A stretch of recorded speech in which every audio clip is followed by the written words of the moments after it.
We're very fortunate to have with us tonight Matt Flores, and Matt is a wildlife biologist with the Nevada Division of Wildlife. And Matt coordinated an event a couple of weeks ago where Friends of Gold Butte and Friends of Nevada Wilderness went out and helped reestablish some plants in an area that had been, I believe that one had been burned, right, Matt, at one time? Yeah. Correct. It was burned in 2005 in the it's called the Duzak fire. Mm-hmm. 2005, we just had that really good rainfall year and a lot of stuff burned in southern Nevada. All right, so this is I'm going to talk about Desert Tortoise and wildfire. Unfortunately, wildfire has become a larger part of the Mojave landscape in the last 60 to 70 years. That is in large part due to the continued infestation of a very fire adapted grass called, I'm going to call it brome. That refers to two species, Bromus madrensis, which is the red brome. Hope I'm saying that right. And Bromus tectorum, which is also known as cheatgrass. So with further ado, we'll do some cool photos of tortoises too.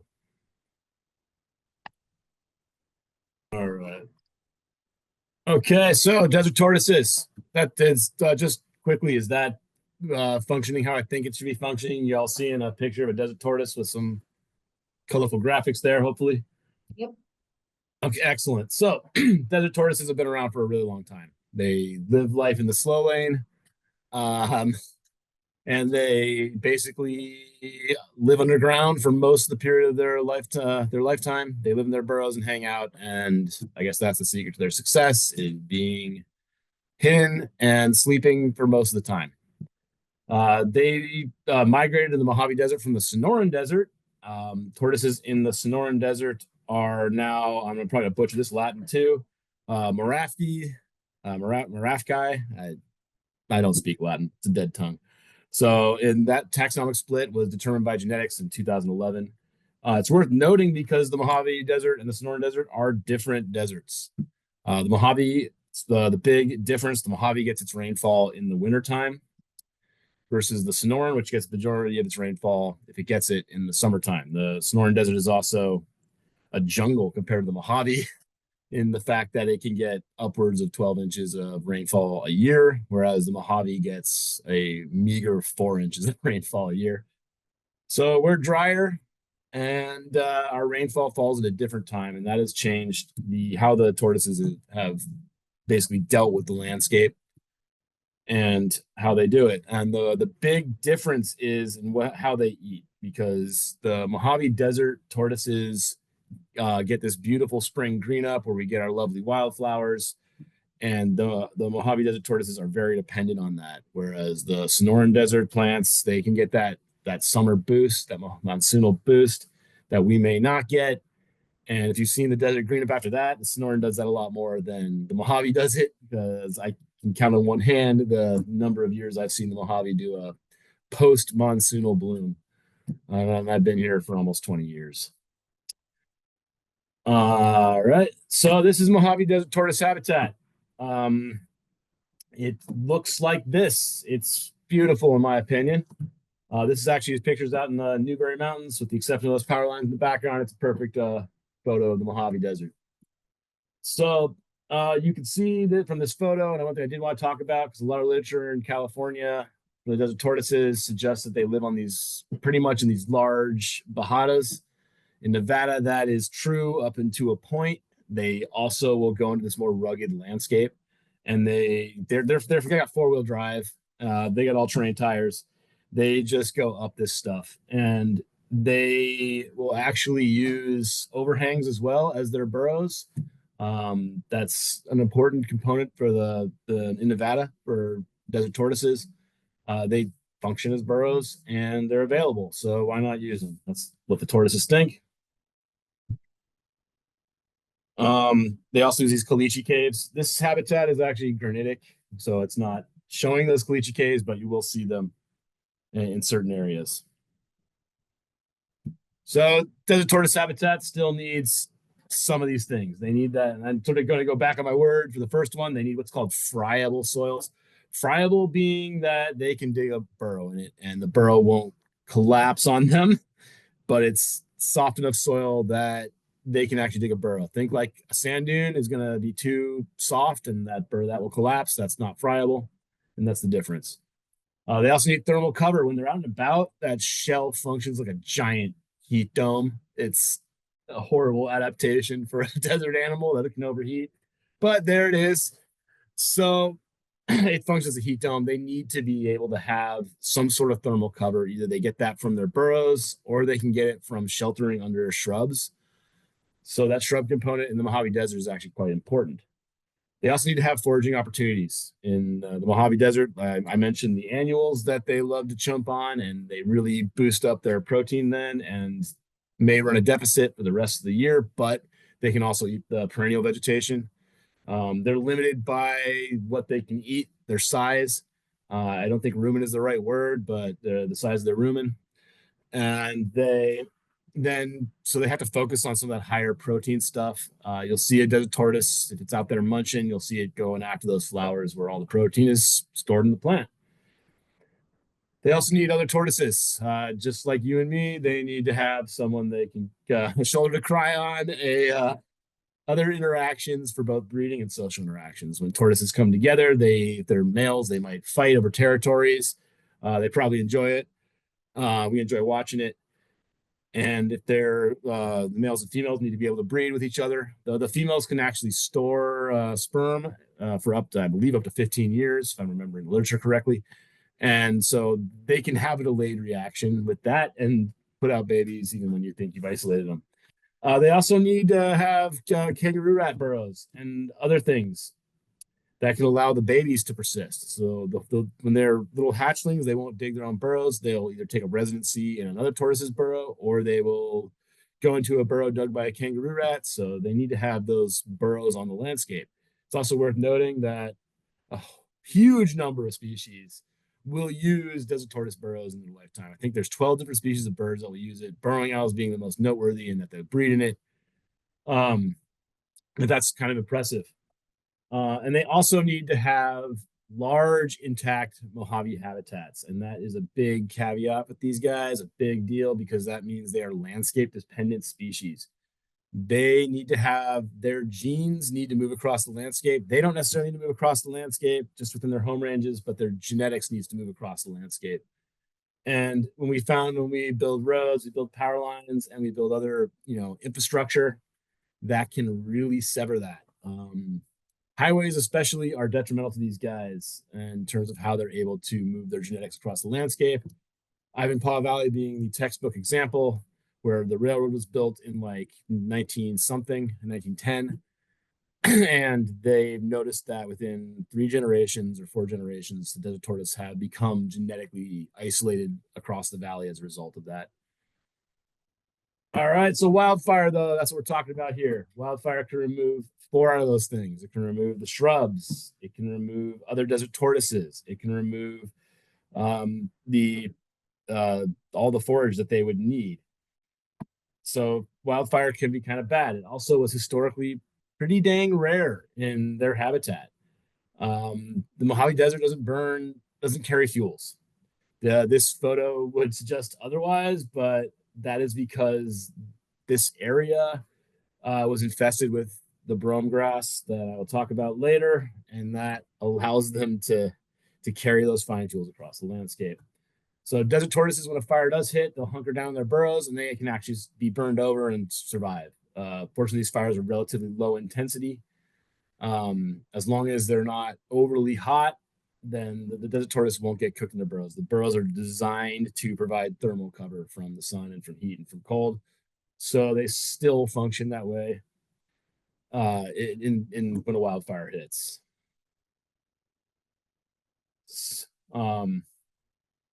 But it does remove all their foraging opportunities. The thermal cover is gone. Potentially the infrastructure could be gone, but it'll probably come back pretty quick. So the reality is post-fire is how the ecosystem responds to the post-fire is going to influence how desert tortoises are able to recolonize the area.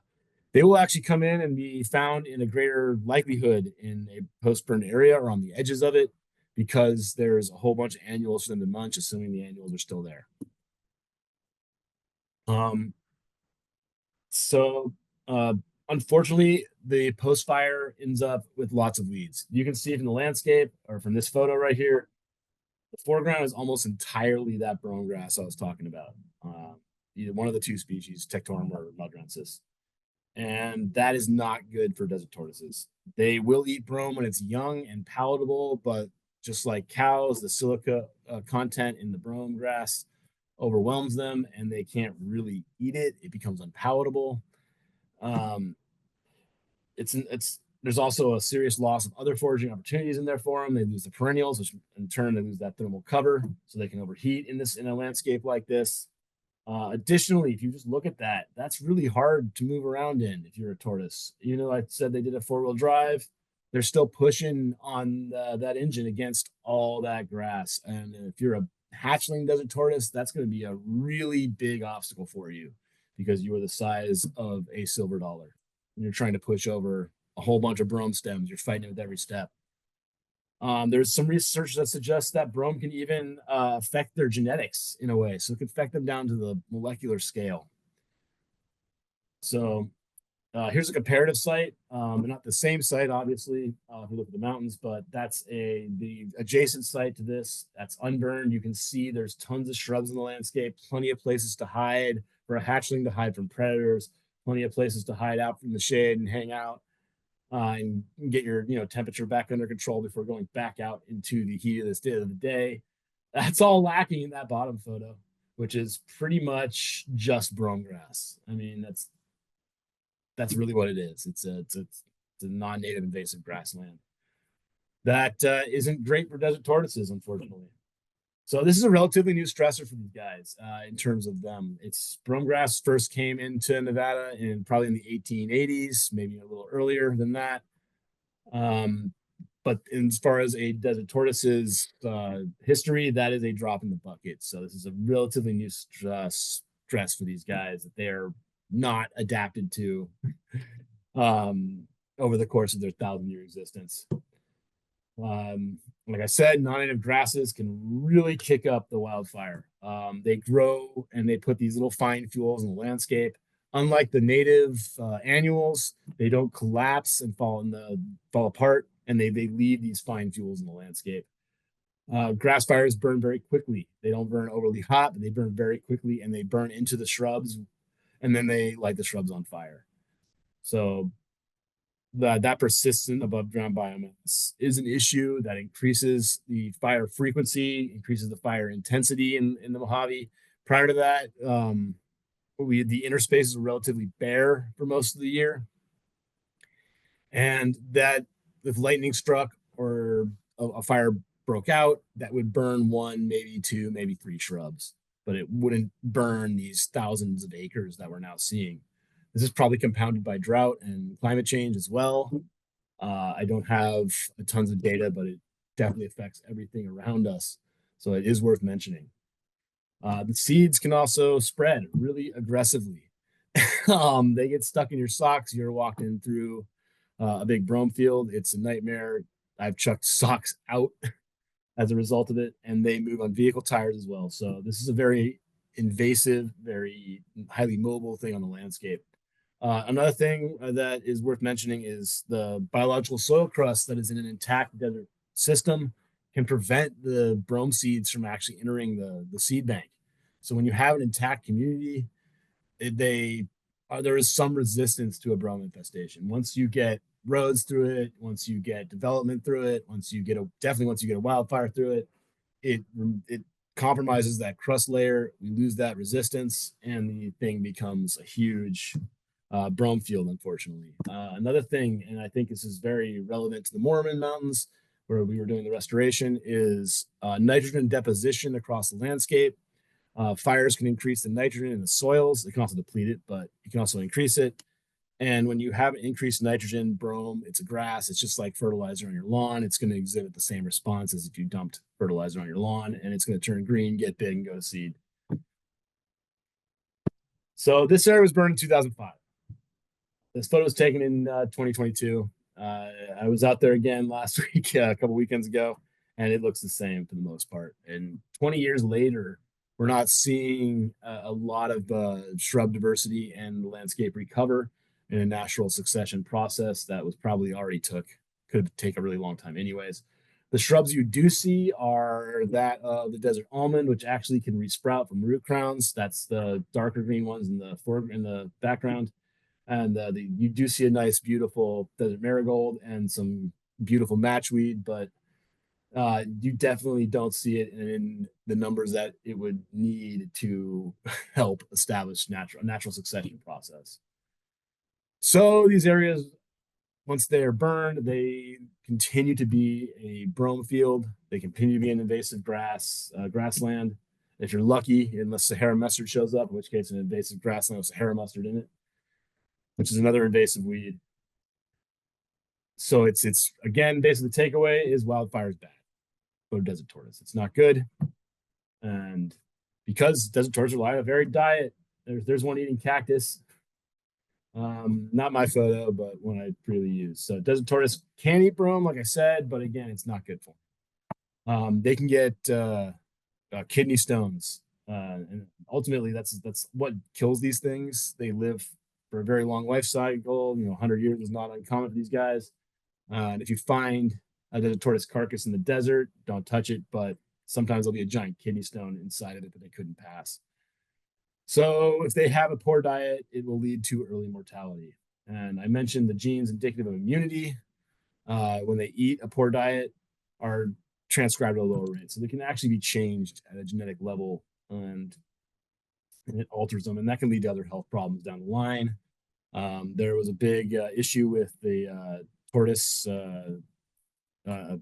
influenza, the severe upper respiratory tract infection that they had, and a poor diet, just like us humans, will make you more susceptible to stuff like that, and it's just not good.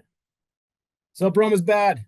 It's real bad, and it gets worse when wildfire is present. That's the takeaway here. And again, brome disrupts the natural succession. This is a red brome seed head, aptly named. You can see it's very red.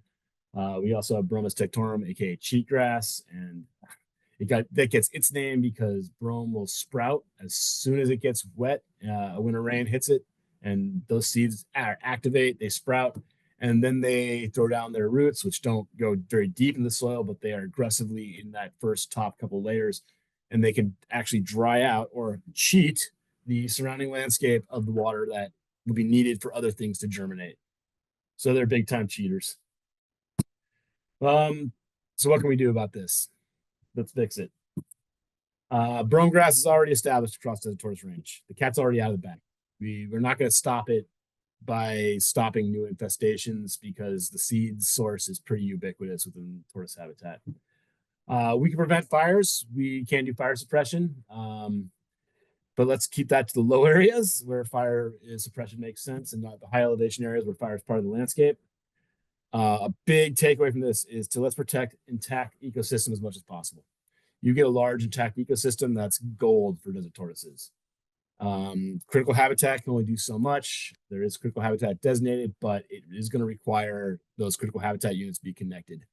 So we need to protect these corridors, we need to protect these areas of large habitat, and we need to protect them from any sort of development.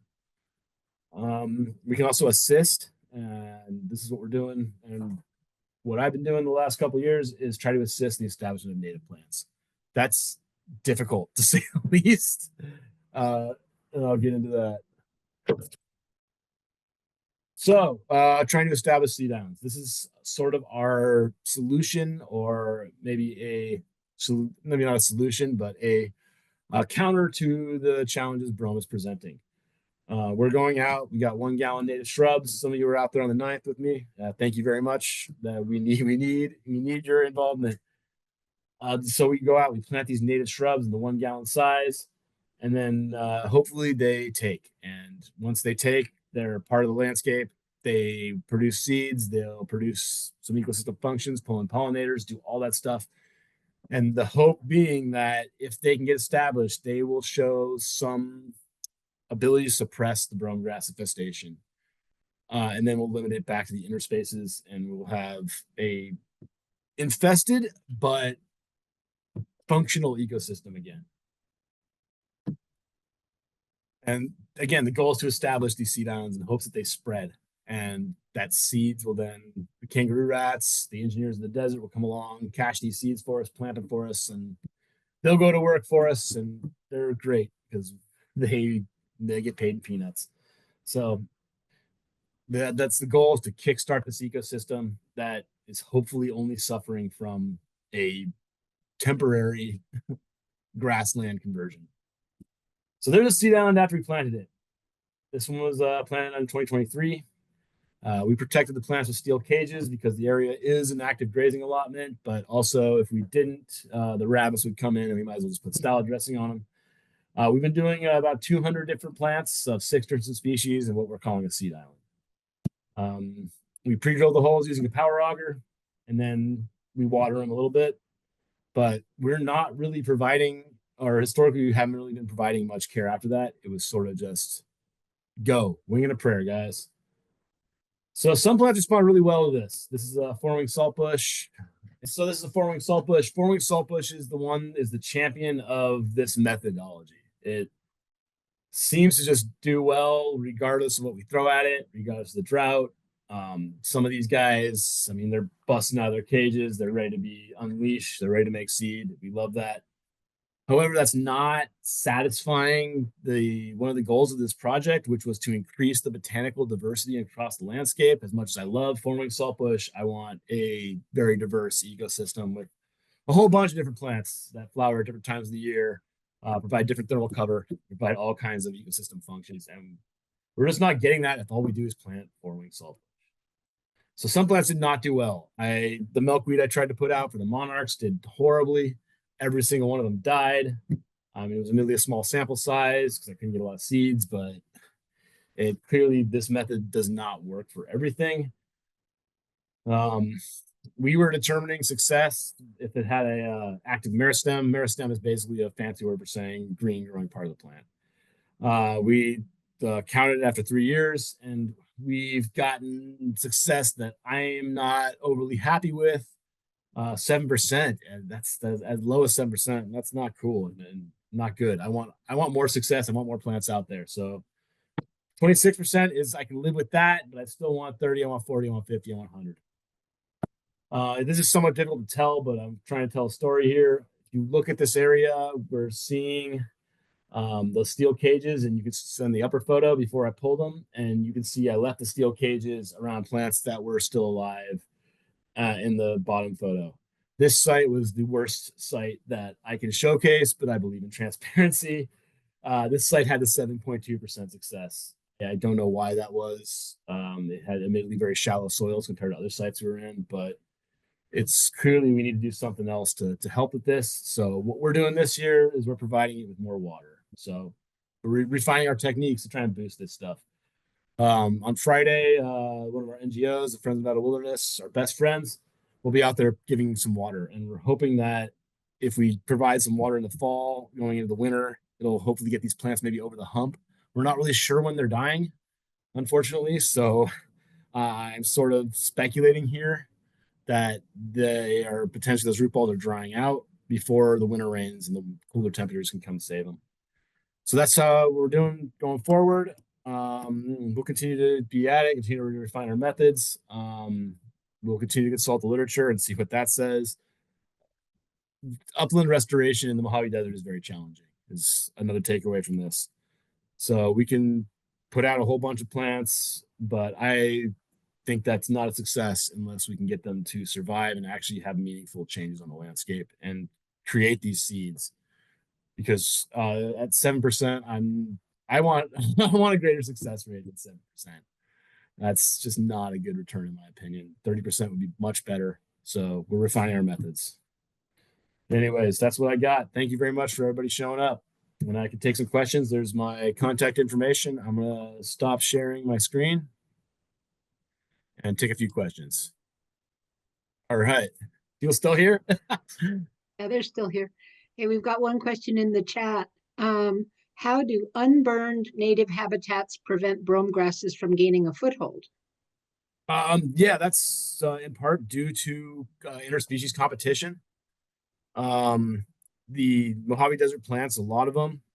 Everyone who thinks about the taproot that goes down and gets the water. Well, they do that, but they also do lateral roots across, so that can actually prevent the brome grass from getting established. Globe mallows, a champion of this. There's some research that was coming out of UNLV that suggests that globe mallow, which is we always plant, everyone loves it, um, can actually do some suppression.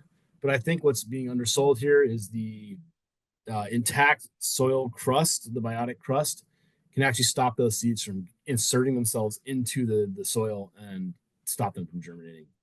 So, and if it's intact and not compromised, it will have some resilience. Once it's burned, once it's disturbed, it loses that ability, unfortunately. See, there's another one. She just said thank you. Anyone else have questions for Matt? I do. How do we get on your volunteer list? Hold on, put some in the chat real quick. Should have this ready. Sorry.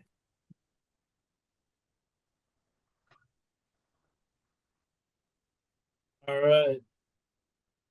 This should be where our NDOW website gets on. That's different from other ways of getting involved. This is directly with us. That's where all our volunteer stuff shows up. That's where we get Guzzler volunteers. You can find volunteer opportunities. I don't think a lot are posted right now, but in fact, none are posted right now, but they will be posted. Stand by me on that. And that's one way of doing it. I think that Friends of Gold Butte has a separate way of getting people volunteered, correct, Brenda? We do. We have a meetup page that when we have volunteer opportunities, we put them out there too. But this one was your baby, and so we just had people sign up so we could get a handle on how many of our folks were willing to help. Um, uh, Matt, how often do you do volunteer plantings like that? I was doing about you do them in the fall because that's when the plants have the most success. You do it in the spring, you're asking for trouble because you're going to that hot time of year, and that's just the death knell. So we do them in the fall. I was doing 4 of them. I sort of toned it down this year and did 1, but I will probably kick it back up the following year and do a few more, especially if this fall wintertime watering is seen to be a success. This year was our 3-year benchmark when we were going to reevaluate and refine our methods and try to get them to be better. So, Okay. We have another question. Do tortoises prefer certain flowers? I'm sure they do. I don't know. I know everyone says they love that desert marigold. I love it too. It's real pretty, but they love munching on it. I'm sure some stuff tastes it's just more palatable for them. They might even be able to know using tortoise sense what has better nutrition for them. I don't know what that would look like, but they may have some sort of knowledge or evolutionary draw to these things. Well, I would challenge that one because they'll like in captivity, if you have one and it's comfortable around you, it'll eat the heck out of lettuce. Iceberg lettuce they Oh yeah. love, and that is not good for them. Oh no, that's not good for There's them. not a single Watermelon rinds they love nutritional too. element to iceberg lettuce. Yeah, I don't know. Maybe it's a water content thing. Yeah, My yeah, kids but love iceberg lettuce. yeah, right. All kids love iceberg lettuce if they like lettuce at all, but yeah, they don't. But they also like spinach and they like strawberries and they like things like that that are good for them. So I'm sure they do have certain favorites of flowers Oh, too. I'm sure. I mean, I know that they eat what's the desert willow blossoms that fall off the willow trees or the desert willow trees at colleagues of mine's house. Mhm. So I think anything that's high protein and I guess high water content, they would eat. They would probably Well, gravitate towards. and I think too, I've heard that they're attracted to color. So like the one that you had the photo of it eating the prickly pear, Yes. that, and I know they like red, they like strawberries and watermelon. They love that. Again, The watermelon's not that. The other photo I nutrition. had of the tortoise, he was checking out a green ShamWow someone had thrown out the window of their truck. So yes, Okay. they see color, and I'm sure there's all kinds of signatures. I just don't know enough to really say definitively if there's something like that. Guys have learned all about fire and tortoises and restoration attempts here. Matt, are you, when you do your restoration projects next year, will it be in the same area? Are you pretty much committed to the Mormon Mountain area? More or less, that's where the Habitat Conservation Fee monies was sent to Target. Okay. So it'll probably be in that similar area, in that burned area. I've been doing it along the road just because it's easy Mm-hmm. um, to water, providing prolonged care, to monitor, and to get the volunteers to show up at. So it'll more likely be the same spot or a similar spot. Okay. We have another question. What to do when you meet one on the road? I assume that means a tortoise. It depends on the road. If it's on a dirt road that no one travels, I would say just get out and stare at it. If it's like a highway, then it's on the wrong side of the tortoise fence, then that's problematic. Get the adults getting hit is really bad for tortoises. Once they hit adulthood, which takes about 10 years more or less, they don't have a lot of natural predators. So it's kind of smooth sailing, but like 1 in 10 makes it, or 2 in 10, I think, makes it to adulthood, to that 10-year mark, to a breeding age. And that's part of the problem with these guys is that's why all life cycles are important for these guys. Right? So can you move it? Hopefully, I'm not getting too much trouble saying yes. If the tortoise is in imminent danger, you can move it. Um, that can be bad for them because it can cause them to void, which basically means they pee, and that's not good. They need that to hold that urine inside of them to extract all the water they can out of it. So you're going to keep them, if you do move them, keep them as low as possible to the ground. I'm not really recommending this in any circumstance other than if it's in like there's a semi truck bearing down on them. If you can, what I normally do if I see one, I basically stomp on the roadway, and that gets them to giddy up and move. And they say too, if you're going to pick them up and move them, you keep them low to the ground and you take them Yes, in the direction they're already going. Because if you turn correct. them Yes, around, they'll thank just you. go back right across the road. Because yeah, they get their mind on something and that's where they're headed. Another question: are certain native Mojave shrubs easier to establish in burned areas than others? Absolutely. The four-wing saltbush we've had almost 80% success with. And yeah, the globe mallow we've had about 40% success with.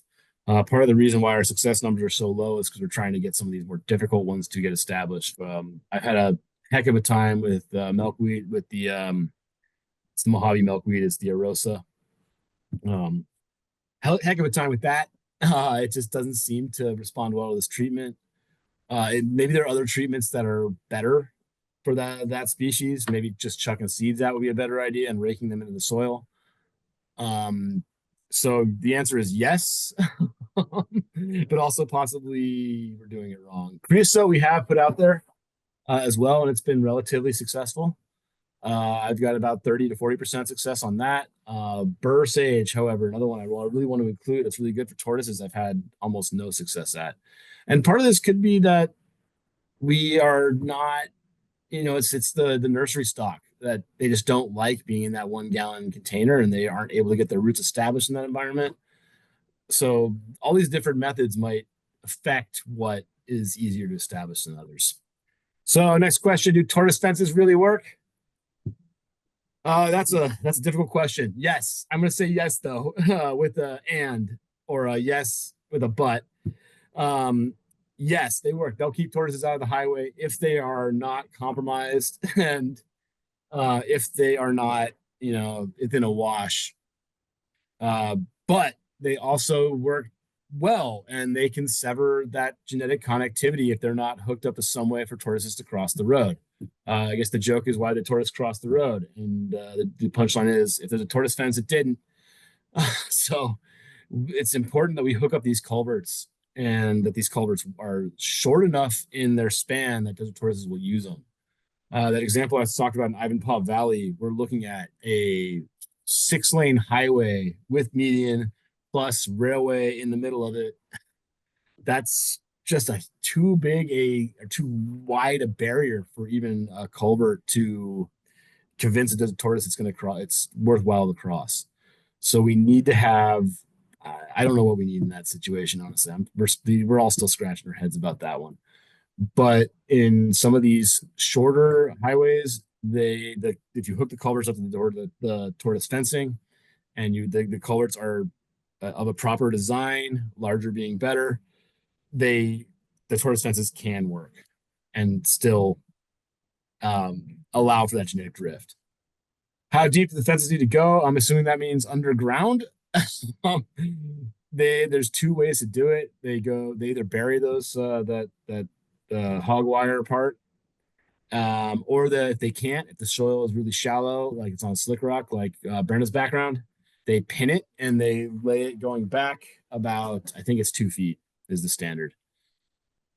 So bury them 2 feet or pin them back 2 feet.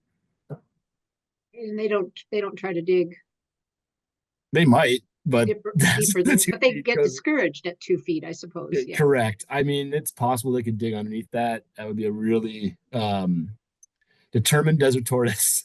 Right. Yeah. Okay.